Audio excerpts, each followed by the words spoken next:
তবে পশ্চিমের আকাশে একটা ভয়ঙ্কর মেঘ দানা আছে। মাননীয় প্রধানমন্ত্রী, আপনি এই দানানের খবর পেয়েছেন? হ্যাঁ, শুনলাম মণিভদ্র আর সেন হয়ে গেছে। তো এ বিষয়ে আপনাদের মতামত কি? ইউর ম্যাজেস্টি, আজ সকালে আমরা মন্ত্রিসভার পক্ষ থেকে আপনাকে একটা আলটিমেটাম, একটা চরমপত্র দিয়েছিলাম।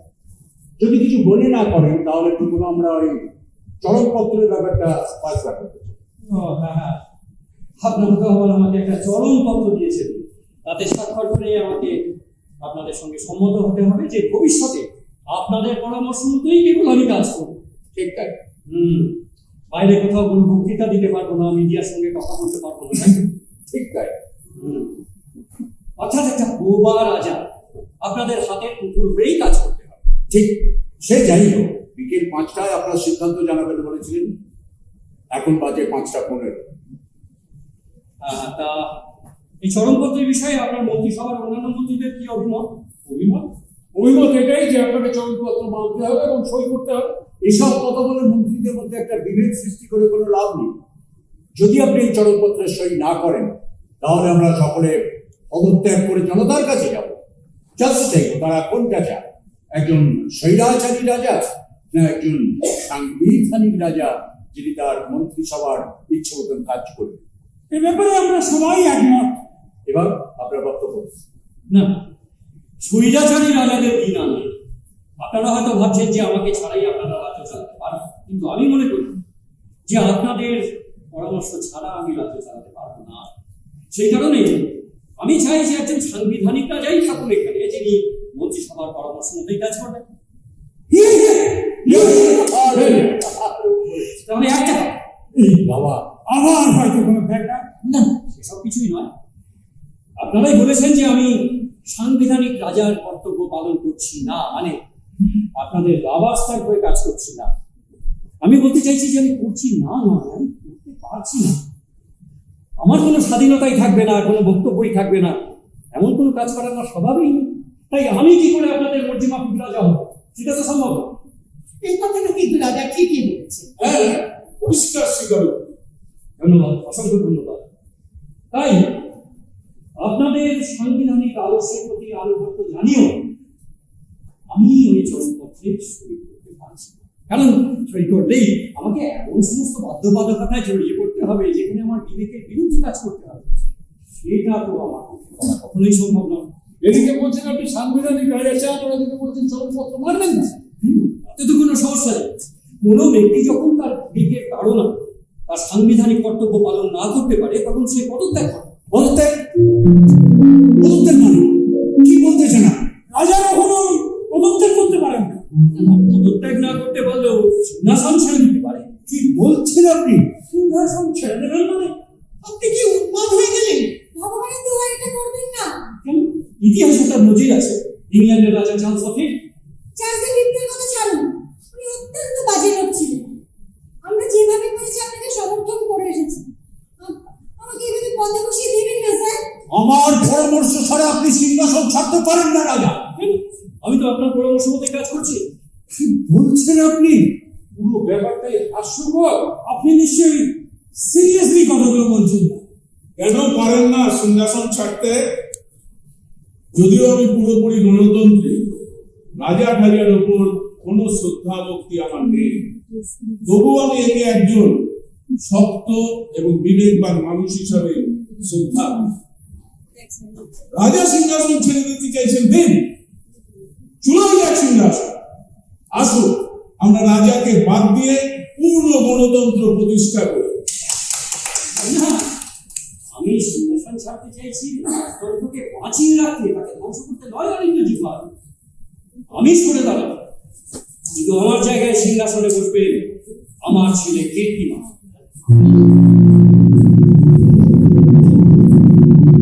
শিক্ষায় দীক্ষায় আদব কায়দায় আশা করি সে আপনাদের উপযুক্ত রাজাই হবে। কি করে হবে? উনি তো ব্যবসা বাণিজ্য সংক্রান্ত বিষয়ে বেশি ব্যস্ত। ঠিকই তো, জিজ্ঞেস করলেই বলে ব্যবসাদাররাই তো সব, ওরাই তো পেছন থেকে রাজ্যটাকে চালা। কি বুদ্ধিমান ছেলে। আমার তো পুস্তকটা ভালোই লেগেছে, তবে জানি না আমাদের নতুন রাজা শেষ পর্যন্ত কি করবে। আমার মনে হয় না উনি অর্থক আমাদের সঙ্গে ঝগড়াই যাবে। আমাদের কথা মতো চললে ওনাকে তো মেনে নিতে আমাদের কোনো আপত্তি নেই।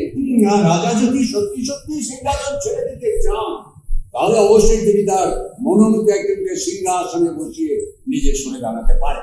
আমি আপনাকে পরিষ্কার বলছি, আমি ঠিক এটাই করতে চাই। না, আসলে ব্যাপারটা যে এভাবে ঘুরে যাবে আমি ভাবতেই পারি।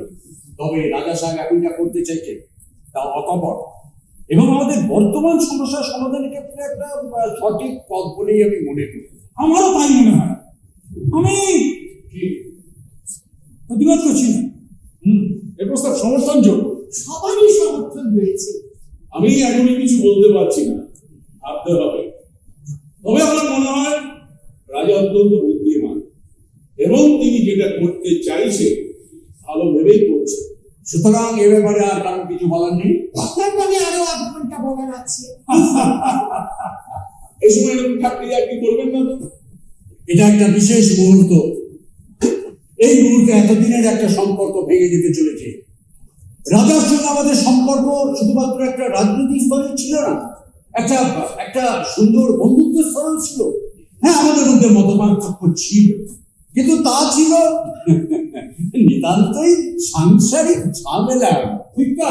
কিন্তু এমন কিছু বড় ব্যাপার ছিল না। ভালোবাসার ঝগড়া বলতে পারি কি? নিশ্চয়ই পারো। বন্ধুগণ, আমরা এসেছিলাম রাজার সঙ্গে দেখা করতে, কিন্তু অত্যন্ত দুঃখের বিষয় সাক্ষাৎকারটা বিদায়কালীন হয়ে গেল। যাই হোক, এ বিচ্ছেদ বন্ধুত্বপূর্ণ। আমরা আশা হতো কিন্তু নিরাশ হই। এরপর থেকে একজন নতুন রাজার সঙ্গে আমাদের কাজ করতে হবে, কিন্তু তার মানে এই না যে পুরনো রাজাকে আমরা ভুলে যাব। তিনি আমাদের সঙ্গে আছেন এবং থাকবেন, শুধুমাত্র একজন উপদেষ্টা হিসেবেই নয়, প্রাক্তন রাজা হিসেবেই নয়, আমাদের আমাদের একজন সত্যিকারের বন্ধু হিসেবে। যাক, সব ভালো যাক, শেষ ভালো। রাজা অবশেষে রাজনীতি ছেড়ে চলে যাচ্ছেন, এটা দুর্ভাগ্যের হলেও একটা সঠিক সিদ্ধান্ত। তাকে আমরা এর জন্য ধন্যবাদ জানাই এবং তার দীর্ঘ জীবন কামনা করি। ধন্যবাদ, অসংখ্য ধন্যবাদ। আপনারা যে আন্তরিকতা ও ভালোবাসা দিয়ে রাজা ইন্দ্রজিৎকে বিদায় জানালেন তা আমার হৃদয়কে স্পর্শ করেছে। কিন্তু সেই সঙ্গে আমি এটাও আশা করব যে আপনারা আমার ভবিষ্যতের জীবন মানে রাজনৈতিক জীবনকেও সমানভাবে অভিনন্দন জানাবেন। রাজনৈতিক জীবন একজন প্রাক্তন রাজার আবার রাজনৈতিক জীবন কি? ঝুড়ি থেকে আসলে বেড়াইতে এবার বেরোলো গো। রাজনৈতিক জীবন বলতে আপনি কি বোঝাতে চাইছেন? আমি এই মন্ত্রিসভা ভেঙে দেব। কি? হ্যাঁ, মন্ত্রিসভা ভেঙে দিয়ে নতুন করে সাধারণ নির্বাচন ঘোষণা করব। কি দুর্ভাগ্য! এই সত্য সত্য আমি নির্বাচনী বৈতরণী পেরিয়েছি। আপনি কি বলতে চান? এই 3 মাসের মধ্যে দুটো ইলেকশনের ধাক্কা আমাকে সামলাতে হবে? কেন? ভোটের খরচ তো ওই পার্টি দিচ্ছে, আপনাদের ভোটের খরচ আর আমার খরচ কে দেবে? 50টা জনসভা, মিটিং, মিছিল, ভোটারদের অশ্রাব্য গালাগালি হজম করা, ভোটারদের বুঝ দিয়ে তাদের মত দিচ্ছি কারণ সেই থেকে আবল তাবল বলেই চলেছে। রাজা, আপনি বলুন, আপনার ভবিষ্যৎ পরিকল্পনার কথাই শুনতে চাই আমরা। সাধারণ নির্বাচনের দিন ঘোষণা হওয়ার সঙ্গে সঙ্গে আমি আমার সমস্ত পদমর্যাদা আনুষ্ঠানিকভাবে ছেড়ে দেব, যাতে সবার চোখে আমি নিতান্ত সাধারণ মানুষ হিসেবে পরিচিত হতে পারি। এটা তো ভালো কথা। অথচ ত্যাগ স্বীকার করছে আমাদের এই রাজা। এত এত ত্যাগ স্বীকার কেন? আপনার মতলবটা কি একটু খুলে বলবেন? কি বলছেন আপনি? চুপ করুন, ইডিয়েট কোথাকার। আমি জানতে চাইছি উনি আর কিভাবে আমাদের বোকা বানাবেন, ওর প্ল্যানটা কি? না না, বোকা কেন বানাবো? আমার প্ল্যানটা তো খুব সোজা। আমি যখন রাজনীতিতে নামবো তখন একজন সাধারণ মানুষ হিসেবেই নামবো। একটা নতুন পার্টি তৈরি করব আর তার হয়ে ইলেকশনে লড়বো। আপনি নির্বাচিত হয়ে ইলেকশনে লড়বেন? নিশ্চয়ই। না না, এই একটা বিশ্বাসঘাতকতা। পিছন থেকে ছুরি মারছেন আপনি। উনি তো জানেন উনি সব থেকে বেশি ভোটে জিতবে। আরে উনি দাঁড়ালে তো কোনো ভোটই হবে না, কোনো বিরোধী লক্ষ্যই থাকবে না, কেউ ভোট দেবে না। কেন? আপনার তো চলেই যাবে। রাজার সঙ্গে টক্কর দেবো কিভাবে? সব লক্ষ্য ওকেই ভোট দেবে। কেন? এতদিন ধরে আপনি কি করেছেন? খালি ঘুষ খেয়েছেন আর ঘুষ দিয়েছেন? আস্তে আস্তে সবাই একটু চুপ করুন। ভোটে জিতে সংসদে এসে আপনি কি করবেন? আশা করি আমার পার্টি সংখ্যাগরিষ্ঠতা পাবে। আপনাদের আপনাদের হাজার চেষ্টা সত্ত্বেও জনগণ আমাকেই ভোট দেবে। নতুন রাজা কীর্তিমান সিংহ আমার পার্টিকেই ডাকবেন সরকার করতে, এবং সেক্ষেত্রে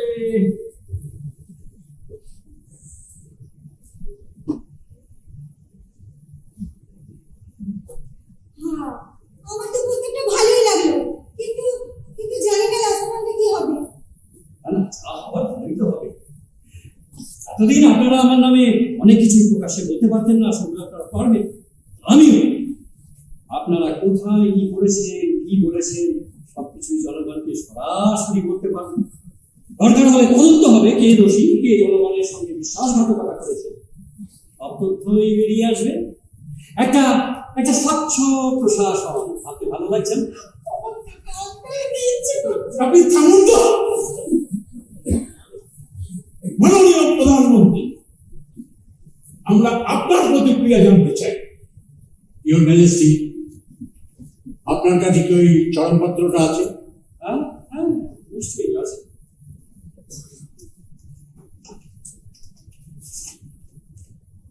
হুম,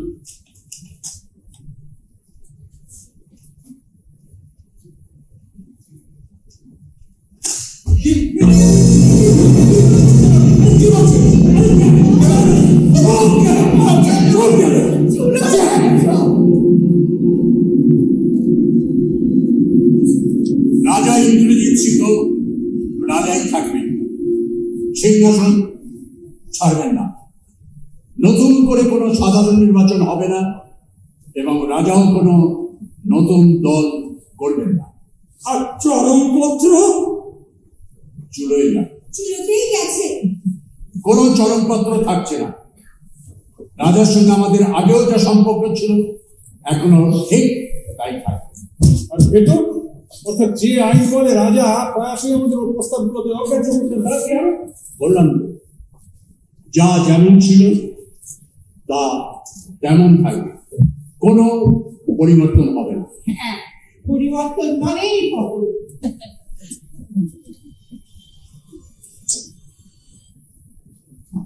অভিনন্দন, জিতে গেলেন বুদ্ধির খেলায়।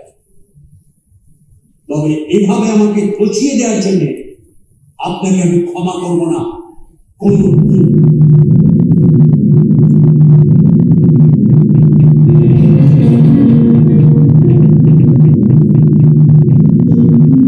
Your Excellency, Your Excellency, প্রধানমন্ত্রীর কথায় আপনি কিছু মনে করবেন না। খুব খারাপ, খুব খারাপ। সংসদীয় গণতন্ত্রের পক্ষে এ ধরনের ব্যবহার খুবই বিপজ্জনক। আমি এটা ওকে বলবো এবং বলবো। বিদায়।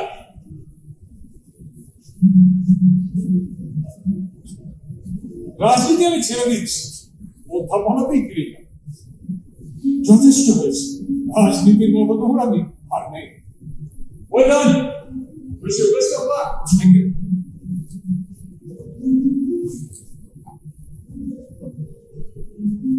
স্যার,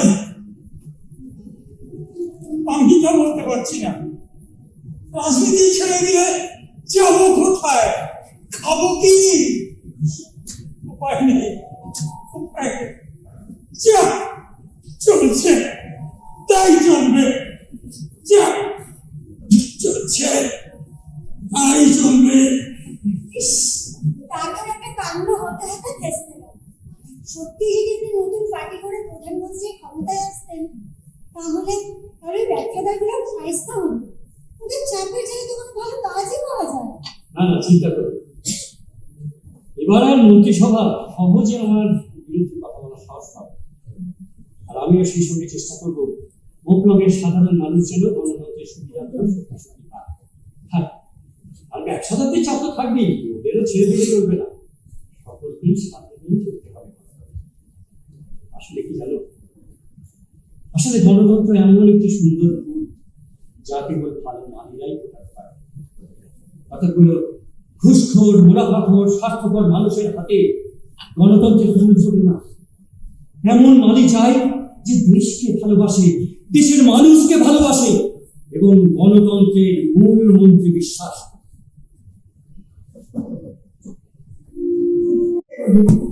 কোনটা ভালো, গণতন্ত্র, রাজতন্ত্র না সংসদীয় রাজতন্ত্র? ভাবুন, ভাবেন সাধারণ মানুষের কথা। শ্রম আনুগত্য জীবন দিতে আহ্বান জানানো হয় যাদের, তারা কিন্তু একেবারে সাধারণ মানুষ। অন্যদিকে দলে দলে গাঁটছাড়া বাঁধা হয়ে যায়।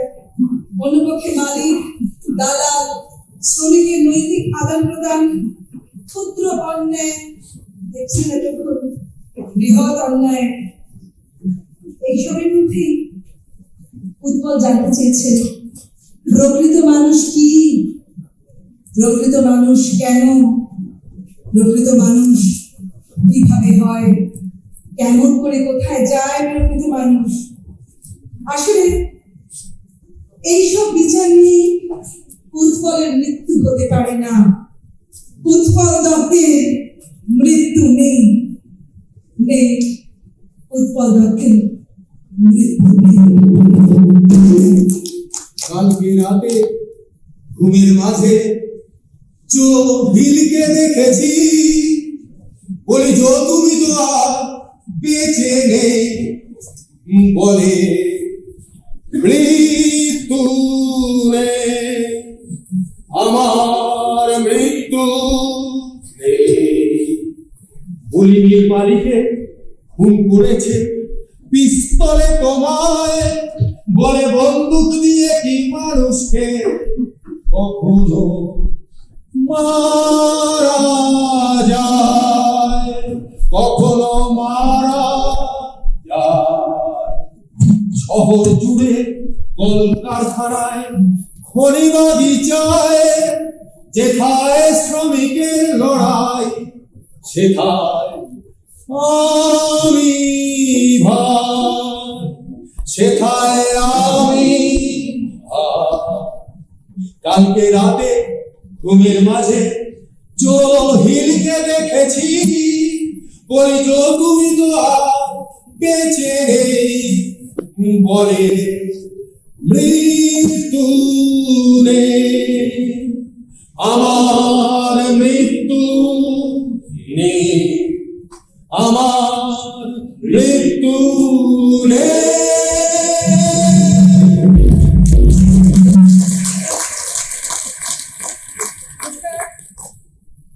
আপনারা নাটক দেখলেন, শুধু নাটক দেখলেই হবে না, নাটক ভাবতে হবে, উপলব্ধি করতে হবে। আজকে 19 সেপ্টেম্বর, 19 আগস্ট, আজকে 19 আগস্ট, আসলে 17 সেপ্টেম্বর, আসলে 17 সেপ্টেম্বর আমাদের সুভাষী, সুভাষিনীর জন্মদিন। সেইটা বলার জন্যই আমার নাম করবেন, সেইটা বলার জন্যই হয়তো slight mistake। তো 17 সেপ্টেম্বর আমরা আবার মিলিত হব। আপনারা আপনাদের বন্ধু বান্ধবদের বলবেন। এখনো আমাদের জায়গাটা হয়তো ঠিক হয়নি, হয়তো খুব সম্ভব যদি কোনো হল না পাই। আসলে আমাদের গ্রান্ট নেই, আমাদের হলও নেই, অবাক কাণ্ড। আপনারা বলবেন, ভাববেন, লিখবেনও। আসলে সোশ্যাল মিডিয়ায় এখন অনেক কিছু বলা হয়, তা আপনারা লিখবেনও, আপনারা ভাববেন। আমরা কোথাও কিছু না পেলে হয়তো আলিয়াস ফ্রান্সিস ওই পার্ক স্ট্রিটে হয়তো ওখানেই আমরা বসবো। তার আগে আপনাদের সঙ্গে আলাপ করিয়ে দেব আমাদের সমস্ত নাটকের যারা অভিনয় করেছেন। সুদীপ বিশ্বাস, শুভদেব, স্বপন ভট্টাচার্য, কৃষ্ণেন্দু রায়, বিশ্বজিৎ সরকার, অনবল সুব্রত দেব, কমলেশ চক্রবর্তী।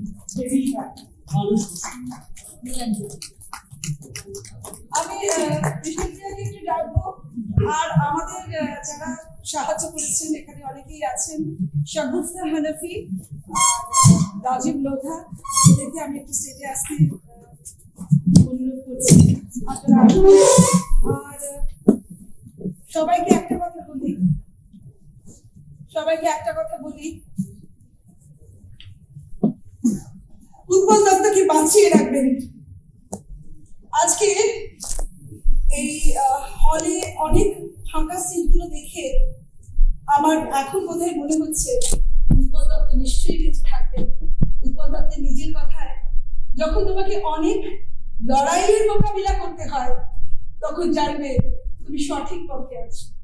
তাই মনে হচ্ছে এতগুলো ফাঁকা চেয়ার আমাদের বলে দিচ্ছে এই চেয়ার একদিন করবে আমাদের উপলব্ধি নিশ্চয়ই আসবে।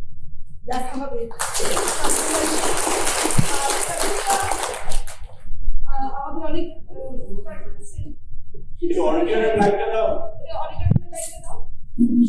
17 সেপ্টেম্বর সোনাদির জন্মদিনে আবার আপনাদেরকে এক্সপেক্ট করবো। আমরা এখনো জানি না, কারণ আমাদের কাছে গ্রান্ট নেই, আমাদের কাছে ফল নেই, শুধু আপনাদের সাপোর্ট আছে, সেটা নিয়ে আমরা অনেকটা দিন চলেছি। Thank you.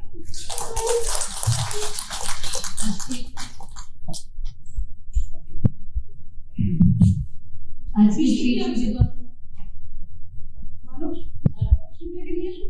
থিয়েটারের সন্ধানে তার অপেক্ষায় আমরা আপনারা সবাই আছি। আজকে সেই আরেকটা কথা, 5ই অগস্ট হচ্ছে জালিয়ানওয়ালা হত্যাকাণ্ডের 100 বছর। 5ই অগস্ট চলে গেছে। উৎপল দত্তের একটি নাটক আছে জালিয়ানওয়ালা বাগ। যদি আপনাদের সাপোর্ট থাকে, আপনারা যদি দেখতে আসতে চান উৎপল দত্তকে, আমরা তৈরি হব এরপর জালিয়ানওয়ালা বাগ। একটা অনুরোধ আছে, বলবো? প্লিজ বলুন, কার কি বলার আছে একটু প্লিজ একটা বলুন। অনুরোধ আছে। হ্যাঁ, আজকের যুগে ঠিক এই সময়টায় বিপুল দত্ত একটা ভয়ঙ্কর নাটক লিখেছিলেন সূর্য শিকার। yes, আজকের কথায় সাংঘাতিকভাবে প্রযোজনা হওয়া উচিত। এটা আপনারা পারবেন, আপনারাই করতে পারবেন। আপনার সাজেশন আমাদের মাথায় থাকবে। এটা করা দরকার আছে। ভয়ঙ্কর হিন্দুত্ববাদের যে অসভ্যতা হিংস্রতা বলছে, সেখানে সূর্য শিকার একেবারে সরাসরি প্রশ্ন তুলে দিয়েছে এবং কাজের মতো কাজ করেছিলেন। অসাধারণ নাটক, এটা খুব অনুগ্রহ করে। একটা মানুষ এমন নাটক এই পর্যন্ত আমরা করেছি, তখন ওর সাথে আলোচনা হয়েছে, করেছি। এখনো বহু মানুষ দেখতে চান, একটু খুঁজে দেখবেন, তারা দেখতে চান, কারণ সাংঘাতিক কথা আছে এখানে। এটা যদি একটু আমরা ফেসবুকে থাকবো, আমাদের ফেসবুকে একটা গ্রুপ করবো, আপনারা সবাই সেই গ্রুপের সঙ্গে থাকবেন প্লিজ।